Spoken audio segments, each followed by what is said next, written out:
ցանկացած տեխնոլոգիա ունի իր դրական կողմերը ու բացասական կողմերը, հա, դու տարբեր բան կարաս անես դանակով, օրինակ։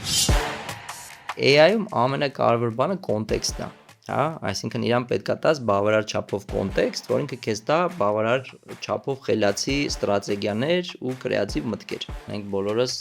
գերագնահատում ենք ինչ ինքը կարող անի մի տարում ու թերագնահատում ենք ինչ ինքը կարող անի 10 տարում։ AI-ը պատկերացրեց, որ ինքը կարող բիզնեսի մեջից հանի մարդկանց, այդ հենց այդ լուծումները տալով։ Ամեն մասնագիտության վրա մի քանի 100 ստարտափ է հիմա աշխատում, որից հիմնականը Սան Ֆրանցիսկո։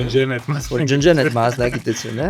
ու որ ասում են AI-ը ոչ մի վտանգներ չունի, դե մենք ինչ արել ենք կանենք եւ այլն, այ երբ որ գնում ես այնտեղ ու տեսնում ես, որ մարդիկ գիշերը կոնկրետ չեն քնում, մտածելով ոնց մենք կարանք ոչ թե ջնջենք, այլ համարյա կարելի է։ Իրանք այտենց չեն մտածում, բայց այտենց են անում։ Բայց պրակտիկորեն շատ բաներ կա, որ կարող է ջնջվել իրականում։